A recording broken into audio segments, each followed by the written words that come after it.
সুযোগ পায়। প্রত্যেক বছর কেউ যদি মারা যায় আমরা একটি বার্ষিক পূজা বা সৎসঙ্গের আয়োজন করি। এর কারণ কি একটি মহত্বপূর্ণ আছে। কারণ যখন আমরা একটি আত্মাকে ওনার জন্য কোনো একটা পূজা বা ওনাকে মনে ফেলানো হয়, তার জন্ম নেওয়ার এই লোকে জন্ম নেওয়ার সুযোগ বেড়ে যায়, আরো এখান থেকে যা পুণ্য লাভ হয় সেটাই তার প্রাপ্ত হয়। যদি কোনো কারণবশত জন্ম নিতে অসুবিধা হয়, এই সৎসঙ্গ এই পূজা মাধ্যমে ওইটা পসিবল হয়ে ওঠে। এটা হচ্ছে প্রত্যেক আত্মার একটি নিয়ম।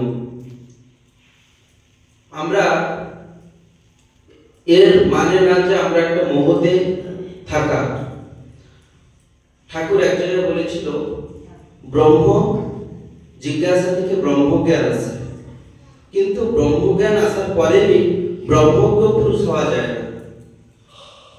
একটি ঘটনা আমি পড়েছিলাম, মনে পড়ে, যখন মহাভারত যুদ্ধ চলছিল,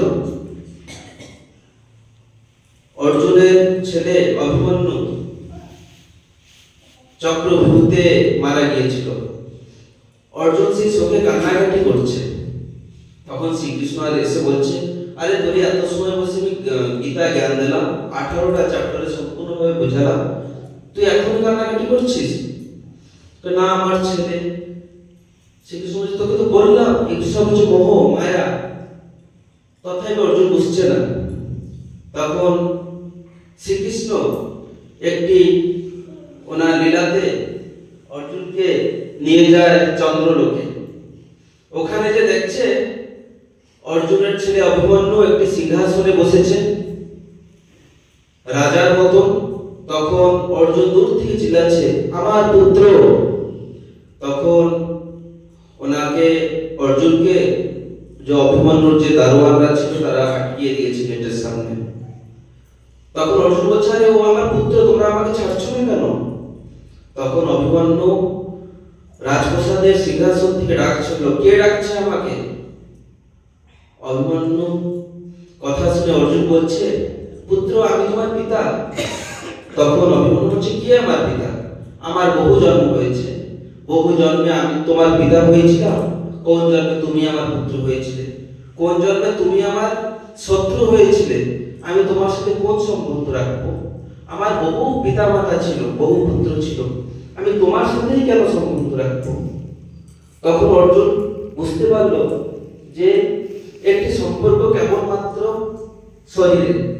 তাই এক জায়গায় বলা হয়েছে গীতায়, অষ্টবক্র গীতায়, ভাগবত গীতা না, অষ্টবক্র গীতায় বলা হয়েছে, এই সৃষ্টিতে কেউ কেউ কেউ কাহারও না। যদি কেউ কাহারও, তাহলে সবাই তোমার, নাইলে কেউ তোমার না। আত্মা সব সময়ের জন্য একা, ও সম্পর্ক কেবলমাত্র ঈশ্বরের।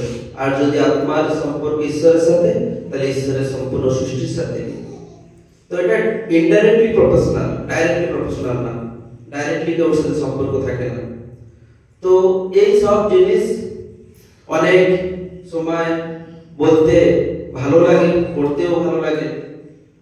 আমরা সব সময় একটি অন্ধবিশ্বাসে থাকি যে এরকম কোনো একটা জায়গায় স্বর্গ আছে, আমরা যদি মারা যে ওখানে যাই পৌঁছাই, তাহলে আমাদের মধ্যে ওখানে এরকম সুবিধা মিলবে। আমি একবার মনে আছে একটি গিয়েছিলাম, আমাকে ডেকে নিয়ে গেছিল একটা ইস্কনের একটি সভাতে। সেখানে চর্চা হচ্ছে যে কিভাবে স্বর্গ আছে, স্বর্গতে কিভাবে মহুর ঝর্ণা বচ্ছে, গাছে মিষ্টি ঝরছে, লোকে তারা সব খাচ্ছে। তখন আমি কোশ্চেন করলাম যে আমাদের এই পৃথিবীতে এইসব আমাদের পছন্দ হতে পারে, এরকম একটা যদি দুনিয়া থাকে, বিজ্ঞানের এসেও বলে যে অনেক জীব গ্রহতে জীব থাকতে পারে, আর তারা আমাদের মতো নাও হতে পারে। তো একটি জীবের যদি এই স্বর্গ রুচিকর না হয়, তাদের জন্য কি আলাদা স্বর্গ বানানো হয়? তো এই সব নিয়ে মানুষরা অনেক সময় বিভ্রান্ত থাকে।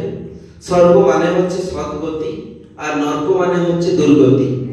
আমরা যেখানে আছি তার থেকে উপরের জায়গা যাওয়াটাকে স্বর্গ বলা হয়, আর যেখানে আছি তার থেকে নিচে যাওয়াটাকে নরক বলা হয়। তো এই জগতে একটি রবীন্দ্রনাথের কথা, রবীন্দ্রনাথ ঠাকুরের একটি কথা মনে পড়ে, কে বলে স্বর্গ নরক বহুদূর, আমার মনে পড়ছে না পুরা। তো একটি পিঁপড়া যদি প্রথমবার মানুষ জন্ম পায় তাহলে ওটা ওর জন্য স্বর্গ হতে পারে, আর আমরা যদি দেবতা থেকে তলে এসে থাকি তাহলে এটা আমাদের জন্য নরক হতে পারে। তো এইসব অনেক কথা আছে, কিন্তু আমাদের একটু ওইসব উপরে পড়াপড়ি করা আবশ্যক, না হলে অনেক জায়গায় অনেক লোক আছে যারা কি আমাদের যারা সৎসঙ্গী লোক তাদের অনেক মজাক উড়ায়, হাসি মজাক উড়ায়। তো যারা উড়ায় তারা অতটা জ্ঞানী না, কিন্তু যদি আমরা আজকে জ্ঞান অর্জন না করি তাহলে ইন ফিউচার আমাদের শিক্ষিত লোকরাও মজাক উড়াতে পিছাবে না। তার প্রতি সাবধান হওয়া আবশ্যক।